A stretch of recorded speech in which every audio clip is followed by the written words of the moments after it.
podcast crop rising to the top. Be sure to check out WrestleBIZ, brother. The podcast presented by Fonzie Neutron. Yeah, it's hip-hop meets wrestling, dig it? Powered by Bout Dat Online. Yeah, www.boutdatonline.com. They get funky like a monkey. Special guests like Tony Iron, Pineapple Pete, the Black Mask, and many more. I'm freaking out. Make sure you tune in. Otherwise, you'll be a jabroni and you'll miss the interviews, the predictions, the reviews, and just sitting around shooting the breeze. Yeah, so tune in and let these guys tell you a thing or two about a thing or two. Need a little excitement?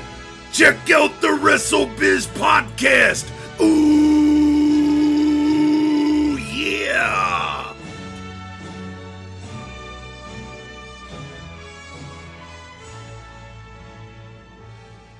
Because we just spoke about Russo, this is a good segue into the Dark Side of the Ring. But I wanted to speak, because also one of the Dark Side of the Ring episodes was about the Brawl for All.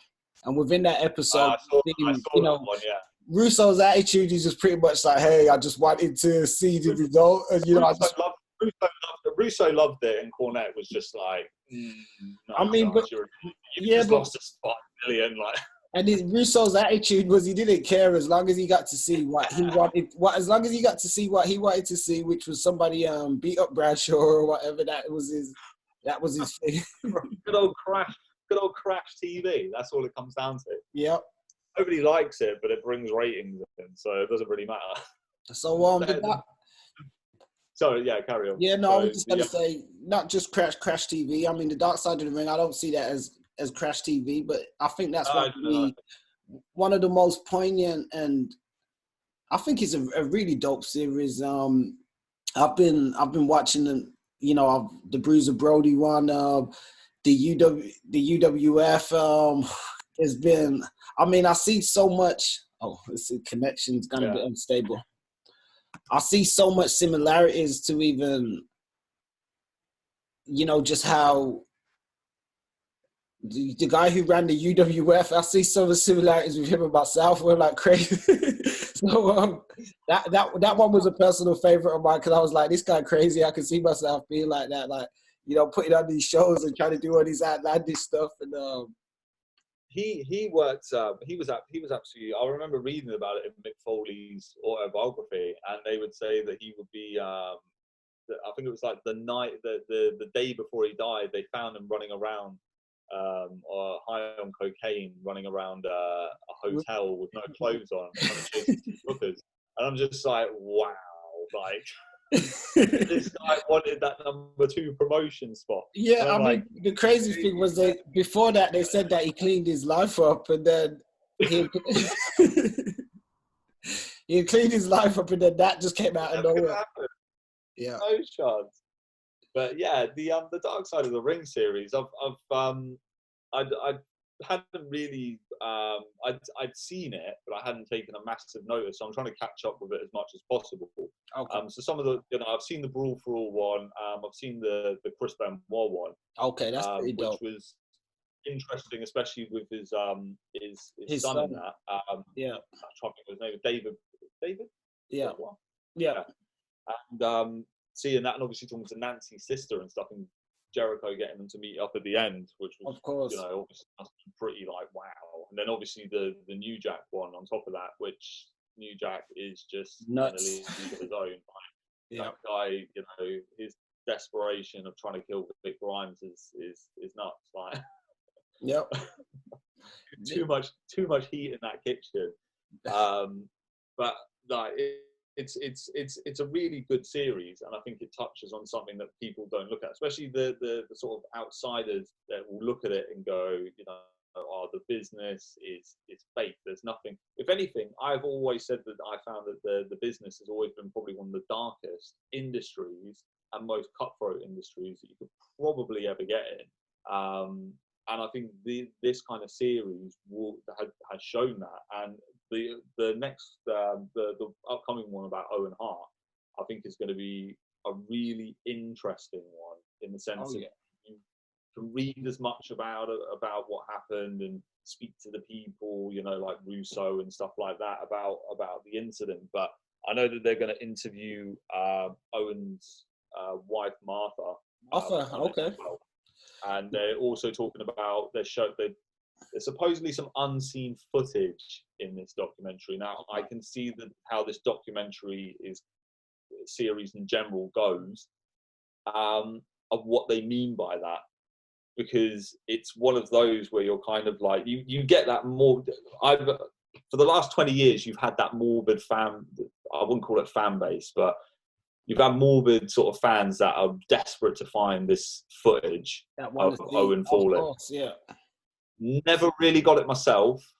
Never really understood what the fascination with watching somebody fall 70 foot to their death is all about. It's chilling enough when you watch Over the Edge back. And some people at the time, some people may have wanted to see it because, you know, they thought wrestling's a work and they want, you know, see just how legit it was. Well, a lot of people were kind of debating that at the time anyway. But there was something off about it in general when you watch it. Like there's doing an angle and then there's something doesn't quite work. And if you actually revisit the event, and listen to JR and the King and how they commentate and just kind of how everything pans out for them. Everything took such a somber turn. I don't, you know, even the Raw the next day, you know, with all the talent. Yeah.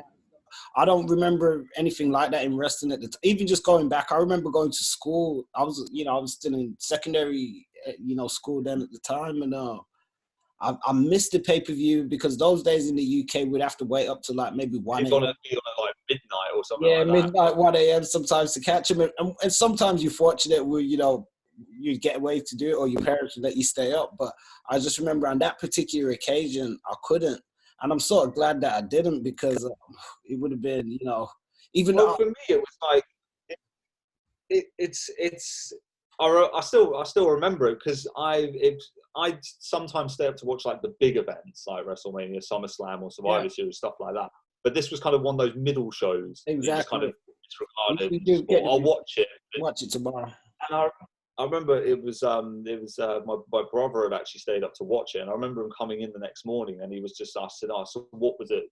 What happened? Was it any good?" And he was like, "Oh, Owen Hart died." I was like, "Sorry?" He's like, "Owen Hart died." What do you mean Owen Hart died? He went, "He died." I was like, "How?" He's like, "Oh, he fell." So obviously, like at the time, I was I would have been about 10, maybe 10, 11, something like that. Yeah. So I went to go see this because he hadn't explained it, and I'm sort of like, Owen Hart died. He in the ring. So, and then you end up watching it, and you're just sort of like, obviously, it cuts to all these angles, which in hindsight is actually really quite lucky that happened. Because that just would have been like awful for a TV audience. And then it obviously cuts to this promo of him in his blue blazer thing with Kevin Kelly, and then it just cuts to the crowd for like 9 minutes, and JR trying to kind of explain it, and you're just like watching it in complete disbelief, like, oh, this is weird, like. And then I found out it was like in the news and stuff like that, and even in the UK, and watching it, and you're just like, wow, that's actually nuts. Like, he actually died. But yeah, it'll be interesting to see what they touch on. Yeah, no, as you said, it's still killing to this day, man. And what they're gonna touch on it's gotta be stuff that we haven't seen before. Because even if we look at some of the other documentaries that they've produced, they've all give information and accounts and sides of stories that maybe haven't been that public until now, and just different perspective and vantage point. And even you speak about Martha, she's been completely against the WWE for the most part. So what's been reported, and she's held up a lot of. Yeah, she's been completely against them, and I think the fact that she's been involved in this documentary, and she's probably knows, she'll know a lot better in terms of some of the other people that would have spoken on it. Whether or not they're going to show any actual footage. I don't think they will. I think they might show some unreleased stuff of maybe when he's, you know, being worked on or something like that. I don't know, or what they mean by unseen footage. But it'll be an interesting look. But I think it'll be an interesting in general to get it from that point of view of family, and as you know, not just from the kind of entertainment side, not entertainment side, but from WWE side of it, and actually get it from like the family's point of view, you know, his wife and what happened. And it will be interesting to see who they speak to. You know, Vince Russo will probably pop up in it again.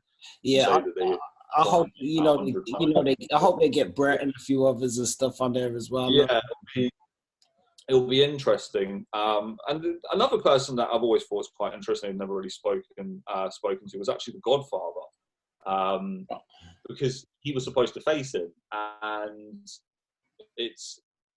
I've always wondered what it would probably be like. He would have been waiting backstage, and he would have been waiting to come out, and somebody must have just told him, "Nah, that's it, it's done." Yeah. You know what? When you say that's go home.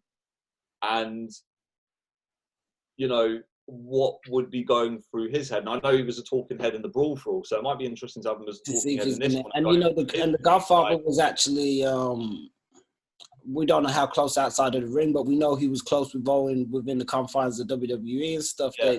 They worked together as part of the New Nation and stuff as well. You know, I mean, I loved Owen. Owen was just such a personality and a character that we had seen evolve over. You know, I remember when first seeing him in the early days where he used to have all the colored stuff and he was, you know, tagging with Coco and stuff. You know, he come from the Rocket, and then when he started doing his own King of Hearts stick, Owen was like, you know, Brett was a brilliant wrestler, and Owen was but Owen was just, he was like the younger brother in a different league, and he had so much about him. But he had the kind of the really good, almost. Yeah, not the person. You know, when everybody talks, like with the Slammies, when he just. Of course, when you see where everybody compares like Brett and Shawn, and they say, you know, Shawn had better, you know, charisma and stuff as well, and different sort of level. You know, they were both two of the greatest talents of their time, and especially working together, Brett and Shawn.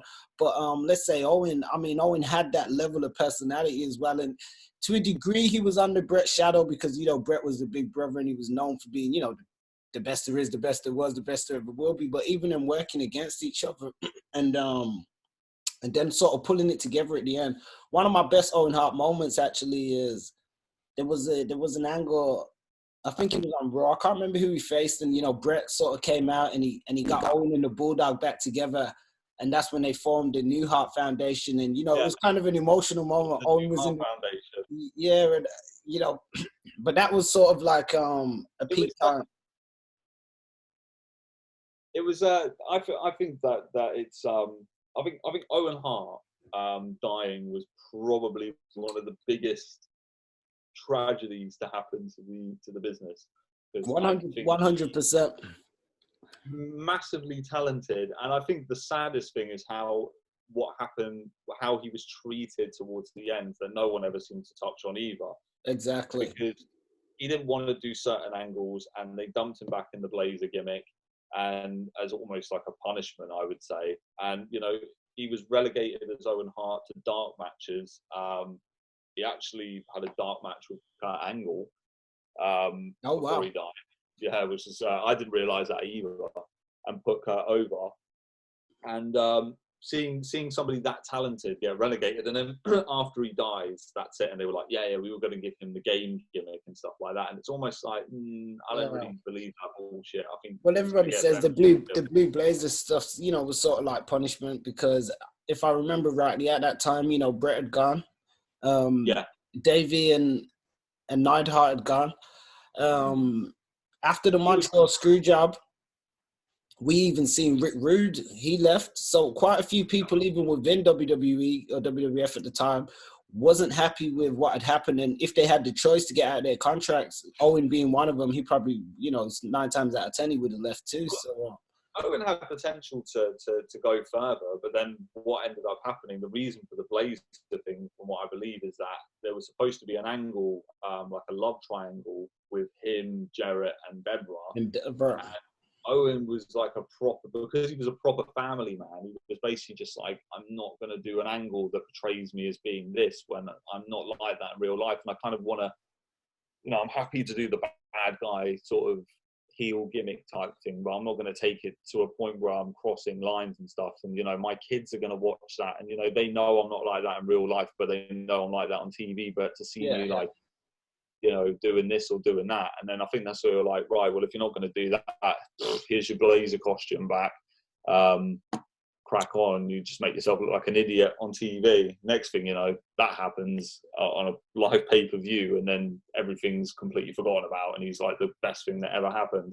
So it's one of those where it'll be interesting to see what they touch on and how they kind of deal with it. So yeah, I think that'll be another great addition to the Dark Side of the Ring series. Yeah, no, I'm looking forward to it. And I mean, just to sort of move on from that slightly, not in any bad way, because I could sit here and talk about especially like the legacy of Owen for a long time, because we got the utmost respect for Owen Hart and stuff as well. So definitely peace to Owen Hart and the whole Hart family. So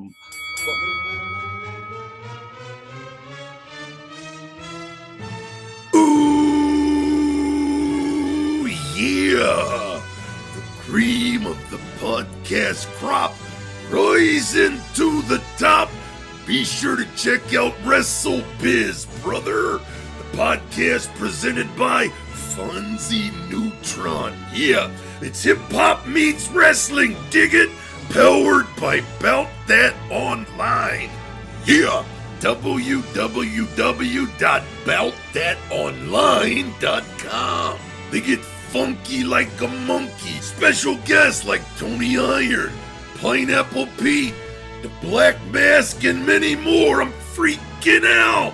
Make sure you tune in.